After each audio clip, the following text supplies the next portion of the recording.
be most useful for you in our conversation today?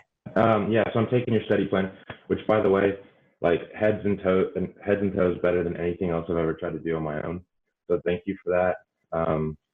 But I had a few like questions that I thought would be helpful for me because I wanted to get stuff I couldn't find on Google. I'd like to use you as a resource. So I wanted to know, like, with reviewing on LR, should I review just like section like 1 through 25, or should I just review by question type initially going forward, starting kind of as a noob with LR? When it comes to building your foundation, I would start by doing the questions by type so that you could better see the patterns and commonalities associated with each type, so that you know the proper perspective from which to view a question given the question stem. Later, you pull it all together, doing individual timed sections where you are getting random things thrown at you all the time, and you can work on staying afloat under those conditions as well as working on your pacing. Does that help? Yeah, of course. And I just wanted to know, because I'm new to LR, and I just kind of like was like, all right, I'm just gonna go day by day. Whatever Steve is throwing at me, I'm gonna do it. So I kind of know a little bit of LR, but it's not a very concrete foundation. So I want to build on that. But I just wanted to know, like, those that do really well in LR, obviously are scoring in the 170s and high 160s. What do they do, and what do they not do? What do they avoid to do on LR? I think, and this goes to the LSAT in general, one of the things you got to avoid is what I call the obsessive practice exam narrative, where you take exam after exam and after exam, just obsessively measuring your results, tracking them, and looking for some hidden pattern that's going to unlock everything. I'd rather that you do fewer questions and review them in more detail. The top scorers look to get inside the minds of the test makers to better see the exam from their perspective, to slow down and dissect the toughest problems that gave you trouble, to analyze them in excruciating details, to figure out what tripped you up about the question and how you could avoid that going forward. Yeah, that was perfect too. And another one of the questions I had was, you talked about, I think in some of your videos, you talked about getting in the mindset of the logic games. And that helped a lot. Just trying to like put forward some of my rules and inferences to see how it would change the game. But I'm not really sure how to do that with logical reasoning. How do I get inside of the test maker's, perspective? You kind of talked a little bit about like advertisements and kind of seeing flaws in reasoning there. But I just kind of wanted to do that like in everyday life and just kind of have a different way of thinking.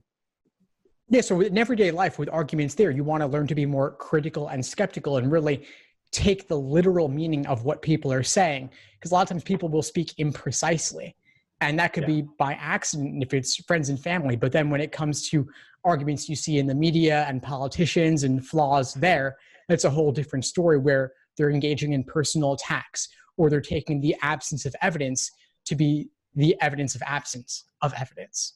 So things like that. But then when it comes to spotting tricks in LSAT questions specifically, what I'm talking about there is thinking about how they're constructing the questions from the beginning. So what made a particular question difficult?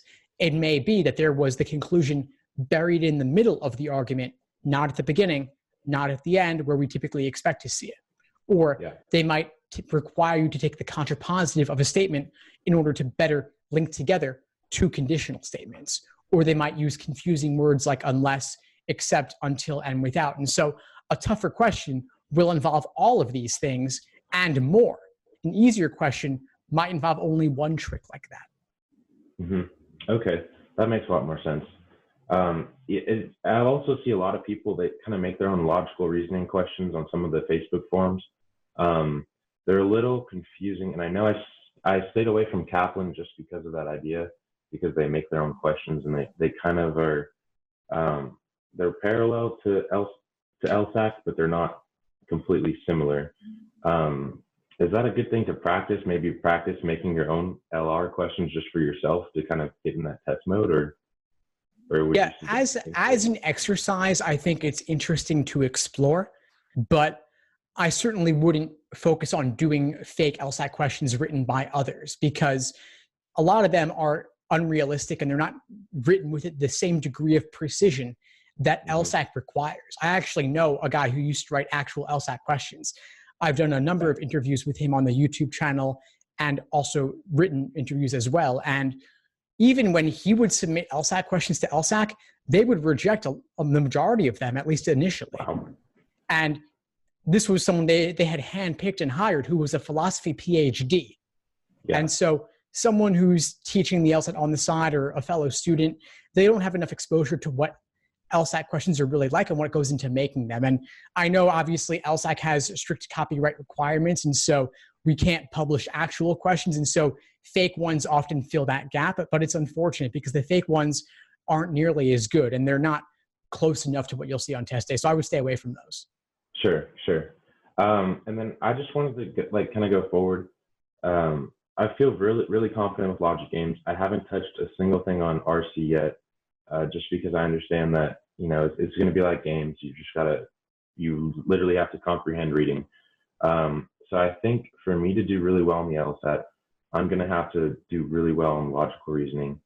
And I just kind of wanted to know I know you have a lot of, it's a very broad question, tips and strategies, but what do you have best advice going forward right now, coming that I'm going to be testing in the next, 4 or 5 months from now? Sure. So in terms of a study plan, to bring it back there, and I want to comment on something you said initially about taking it in June, July, and August. Okay. I get the reasoning of taking it multiple times because through luck alone, you could do a few points better. In fact, I often recommend that. But I wouldn't recommend doing June, July, and August for a couple of reasons. One of them is that there's a new retake limit. You can only take the LSAT 3 times in one admission cycle, and cycles run from June to May. So if you do June, July, August, you've burnt through all 3, and you cannot take the LSAT again until June of the following year. Okay. The second reason is that in talking with admissions, a lot of them have said that they want to see you exercising good judgment in terms of when you retake it, that you've done proper preparation in between attempts to make the most of your next attempt. So I might suggest for you do June and August, or do June and July, or do July and August. So any combination of 2, but not 3. Okay. Yeah, I read about the new cycles and stuff like that. I'm just worried because I'm already going to have to take a gap year because I graduate this May, and I wanted to apply early in October. And just for me to be competitive with such a low GPA, I have like a 3.2. I wanted to kind of get the ball rolling and have everything kind of done by mid-September so I could be ready to hammer something home.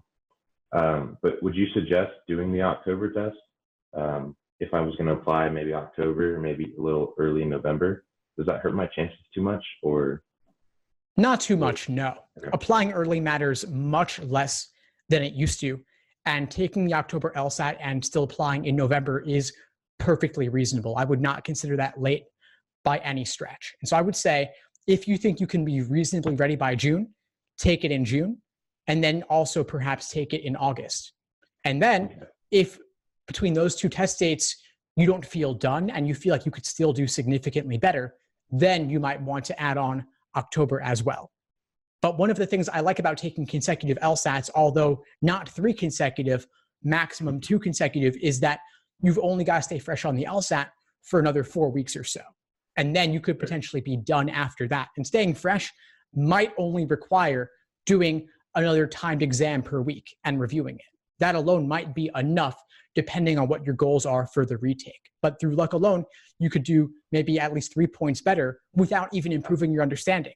And if you do improve your understanding, even better. Yeah, and that's kind of where I wanted to go with, just because, you've got so much going on and there's so much competition. And it's such a significant weight on the LSAT, it just makes more sense to kind of put everything you have into 4 hours, and it kind of trumps, the 4 years of college. So it's weird. It's different. I've talked to a lot of friends in grad school, and they're like, yeah, I took the GMAT, the logical reasoning on that or whatever. It was it was weird. It was hard. And looking at it, I was like, oh, this is a little easier than what I'm doing. But, it's just kind of interesting. Yeah, I So mean, the GMAT critical reasoning is like an easier version of LSAT logical reasoning. yeah, it's kind of funny. And then I show friends and family. I'm like, hey, try this logic game with me. Try this. And when I first started, I was thinking, I was like, man, I was like, these logic games, like these are gonna be the death of me. And now I'm like, oh my god, these are fun. Like before bed, I'm just gonna do one, and just kind of review. Did you see the So, one I posted in the Facebook group today with the Greek deities? oh no, I haven't. I'll check. Take a I'll look check at that. that one. It's especially daunting because I chose to write my own logic games where most of the variables contain the same first letter. Oh yeah. I've looked through that one. I didn't do it because that was like on day 3 of my study plan, and I was like, all right, like I can barely do it with L M N O Q. I can't do it with like A C B C B A. But I'm gonna definitely try it now that I'm kind of a little more mastered in the logic games. But my progress is really well. I like to think it's a lot to do with review, and I've kind of gone on that philosophy that you put out there, and it helps so much because I'll sit there and I'll review for like 2 hours on one logic game, and that's helped me go forward than doing more logic games, if that makes sense. Because Awesome. so if I just do logic game after logic game, I'm not learning anything. It's like, all right, but when I go forward and I'm like reviewing these advanced linear games, I'm like, okay, this is where I messed up. And then you kind of see, like, you go into the next logic game. It's not similar, but it's close. And you're like, okay, well, like, and you didn't get caught in that, or you didn't miss that inference or that not law or whatever it is. So it's really helpful. I'm just nervous about LR because it is 50% of the test, and I need to do extremely well in both the sections. So I really kind of need to hammer it home. So, but it's just like another foundation. I'm just going to keep building and then go forward and keep building the logic game section. And then when I get to RC, I'll get to RC, I guess. So Exactly. And you've already seen the growth you can get from following the study plan with the logic games portion. So mhm. just do the same thing with logical reasoning. I mean, we're speaking right now in mid-February. You've still got 3.5 months Yeah, more until the June LSAT. And so yeah, you can feel comfortable slowing down and taking the time to build the foundation for logical reasoning, working by question type, then pulling it together with individual timed sections, and finally with full-length timed exams as test day approaches. yeah. And another question I had, that's kind of a little off topic from all the questions I wrote out today, but I had a question about like test accommodations. I have Sure. a friend, he's going to Chapman. He scored 160 twice. He said that in law school, there's a lot of students that have kind of like, lack of better terms, BS accommodations. They say like this or ADHD or whatever. And he said it was like a really high majority of students that all had to be accommodated. And the law schools, obviously, they can't just not accommodate. But he said they did it for the LSAT too. And like, what do you think kind of accommodations would be like sufficient to like for an accommodation, if that makes sense? Yeah, sure. So it used to be extremely difficult to get accommodations for the LSAT in terms of getting extra time for things like ADHD. And LSAC was actually strict with all accommodations, period, Mm-hmm. leading to a number of different lawsuits. The ultimate outcome is that LSAC has made it much easier to get accommodations for things like extra time for ADHD. And law schools will not know if you received them. It used to be there would be an Okay. asterisk next to your score, which would, of course, would lead law schools to take your score with a grain of salt because they knew you got the Yeah. boost of extra time. That's no longer the case now. And so if you think you might have reason to qualify for something like ADHD, difficulty focusing, things of that nature, then Mm-hmm. you could go to a licensed professional, some sort of doctor who will evaluate you, ask you a series of questions, perhaps, and then possibly grant you accommodations. Accommodations might include getting time and a half, which would be getting 53 minutes per section rather than 35 minutes, or it might involve getting double time, which would lead test day to be at least 6 hours, which might be a little bit too much for anybody. Yeah, and I know it's hard because there's no ethics portion on this test, which my mentor, she keeps saying I wish they put it in there. And I know it's very unethical to do test accommodations, but I've been having a problem with my eyesight lately and my nearsightedness. I'm having trouble like staring at the words, and I'm getting lost with all the everything blocked together. And so I need to go back to the eye doctor soon. But if it's not going to improve, it's taking me it's taking me an extra 3 to 4 minutes on a logic game, just trying to, find my place and stare at the page. And so I don't know if it's something that I need to be accommodated for, but if I can't finish logic games within a certain amount of time, I can't finish a whole section within 35 minutes, I might have to go, to the doctor and see if there's anything wrong with my eyes, something serious. Of course. Well, I mean, it would be unethical to seek accommodations if you had no valid reason for doing so. But in your case, from what you're describing to me, it sounds like accommodations could be especially useful for you. And if you get an extra 3 to 4, you said 3 to 4 minutes per game is what you need, times 4 for an entire section. If that were 16 minutes, 35 minutes plus 16 brings you right around that time and a half, 53 minutes or so. So that could be worth looking into. I would explore it. If getting glasses or contacts or LASIK, if none of that resolves this for you and you need something more, then I would certainly look into it. And I would apply sooner rather than later, because LSAC has deadlines and they need time to adjust on their end to make those accommodations for you. Sure. Yeah, I just, I feel guilty for kind of doing it, but at the same time, I know it's going to be helpful if this keeps going on, because it's just like I'm staring at, and I know it might be fatigue too, staring at pages for, so long, 3-4 hours at a time, but it just worries me because, it's like the more I kind of like put all the stress on me and all this other stuff and all this pressure, it just kind of like, it makes it so much harder to read that fine print of all these, questions and answer choices all so close to each other.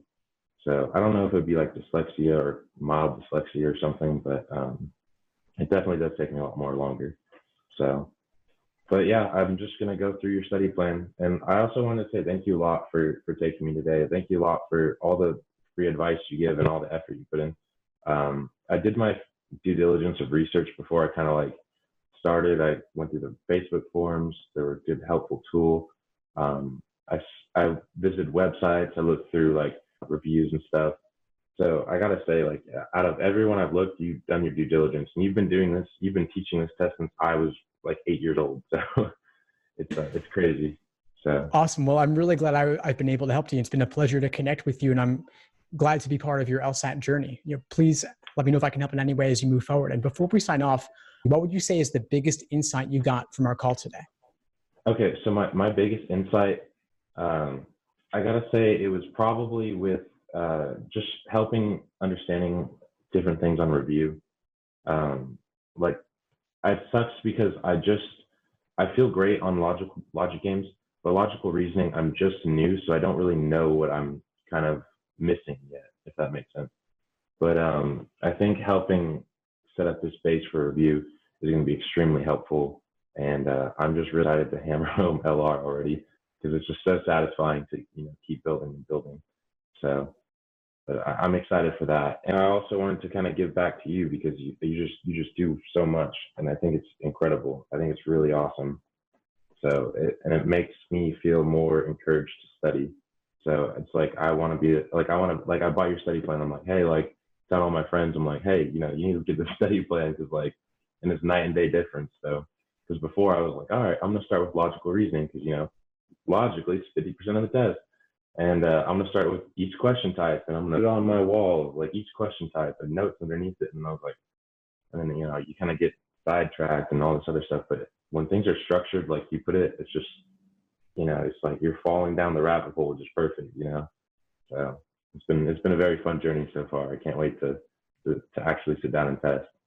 Thanks for tuning into the show. Please subscribe if you haven't done so already to be notified of new episodes as I release them. And feel free to reach out if you need anything at all as you move forward with your prep. I'm happy to help however I can. In the meantime, I'll wish you all the best and take care.